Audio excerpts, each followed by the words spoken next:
So இந்த ஸ்லீவும் அதே மாதிரி கையை வந்து கரெக்டாக வச்சுக்கோங்க. அது எல்லாமே வந்து ரொம்ப ஸ்லோவாக இருக்கும். ஏற்கனவே நம்ம மெஷர்மெண்ட்ஸ் டைமில் மார்க் பண்ணியிருப்போம். அந்த மார்க்கிங் உங்களுக்கு தெரியுது. இருந்தாலும் நம்ம திரும்பவும் மெஷர்மெண்ட் ப்ளவுஸை வச்சே மார்க் பண்ணிக்கலாம். ஸோ எல்லாருக்கும் புரியணும் அப்படின்றதால தான் ஒரு மார்க் பண்ணியாச்சு. இங்கேயுமே இந்த ஃப்ரண்ட் சைட்லையுமே நம்ம வந்து ஸ்லோவாக இருக்குது ஒரு நாச் கொடுத்துருக்கோம். ஸோ அந்த நாச் வந்து அதுக்காக தான் சொல்லி கொடுக்குறேன். கரெக்டாக போகிற மாதிரி போட்டுக்கலாம். இப்போ கை மார்க் பண்ணிட்டோம். இப்போ என்ன பண்ணணும் நெக்ஸ்ட் அப்படின்னா ஹூக் பட்டி ஐப்பட்டிக்கிட்ட நம்ம மார்க் பண்ணிக்கலாம் ஃப்ரண்ட் சைடு. ஸோ இது வந்து ஹூக் இருக்கிற சைடு ஓகேவா. திக்காக இருக்கும். ஹூக் இருக்கிற சைடு திக்காக இருக்கும். இந்த சைடில் ஹூக் வச்சிருக்கிற அதே பீஸ் எடுத்துட்டு வந்து நம்ம வச்சு மார்க் பண்ணலாம்.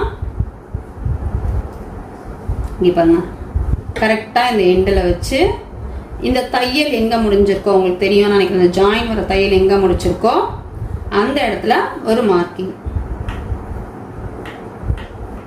ஓகேவா. உள் பக்கமாக மார்க் பண்ணுறேன். அந்த இடத்துல ஒரு மார்க்கிங். நெக்ஸ்ட் வந்து ஐ சைடு. அதே ஐ சைடு எடுத்துக்கலாம். எடுத்து ஐ பக்கம் என்ன பண்ணணும் அப்படின்னா இந்த இடத்துல ஒரு ஜாயின் கிளாத் கொடுத்துருப்போம்.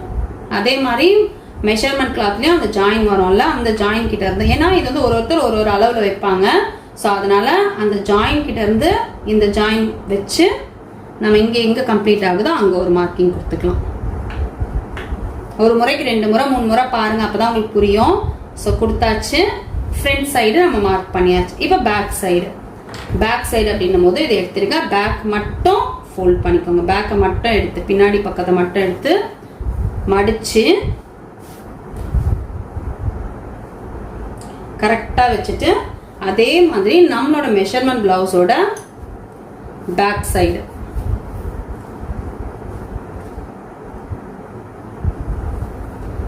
அந்த பிளவுஸோட ஃபோல்டிங்கும் இந்த பிளவுஸோட ஃபோல்டிங்கும் ஒன்னா இருக்க மாதிரி வச்சு